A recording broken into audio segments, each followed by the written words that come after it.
When people are approaching the day that they die of old age or incurable disease, whatever is the cause of their death, as they're approaching death,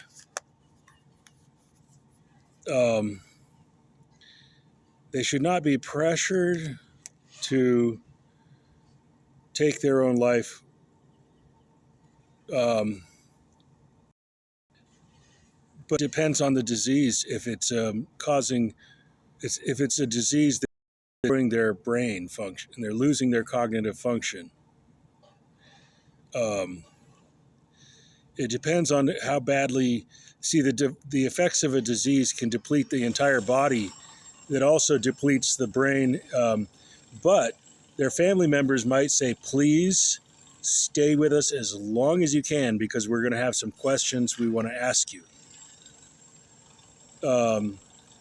So, in that case, they should usually just try to live as long as they can and answer the questions, even if they're suffering and they're losing.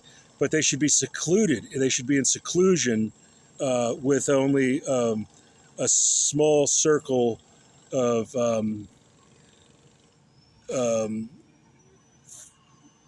friends and relatives. A few friends and relatives. Without, well, see, the thing is, only people they trust in their circle of seclusion, because as people are approaching death, they're losing. Quite often, they're losing. They're losing their normal state of personality, losing that to a lack of. They don't sleep well, so they're having a gradual cognitive failure from sleep deprivation, and they can be in pain, which is costing them their sense of well-being. So they can be losing their dignity. They can be more emotional. So when people are dying slowly, they should have the option that they can kill themselves by ordering from the doctor a dose of morphine, but they should also consider that their family might want to ask them questions, and if they can stay longer, they can answer more questions.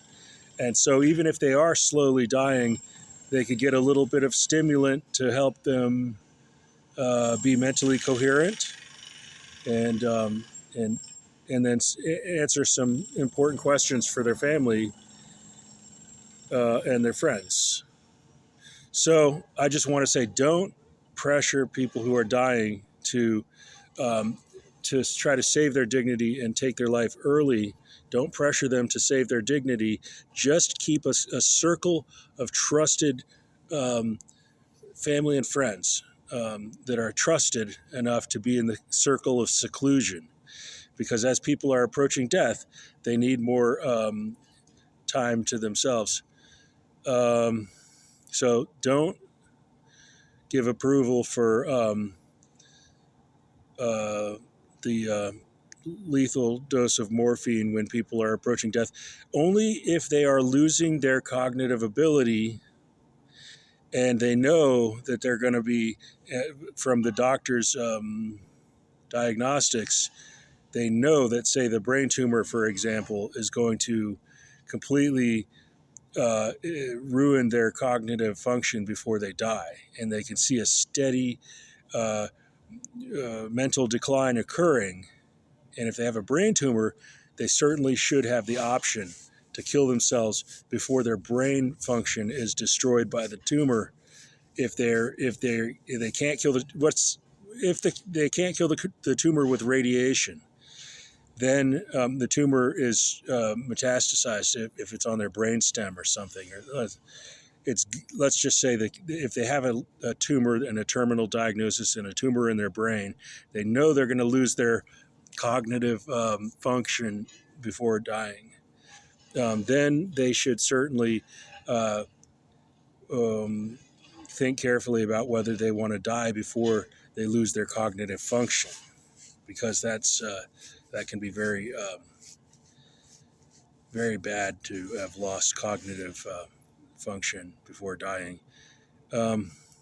Okay, so that's what I wanted to say is to oppose, the idea of Jack Kevorkian, and unless they really have a specific diagnosis that is related to their loss of cognitive function, such as a terminal diagnosis with a brain tumor that has not been killed by radiation and they expect to die, then they certainly have a good case for wishing to take their own life with a shot of morphine.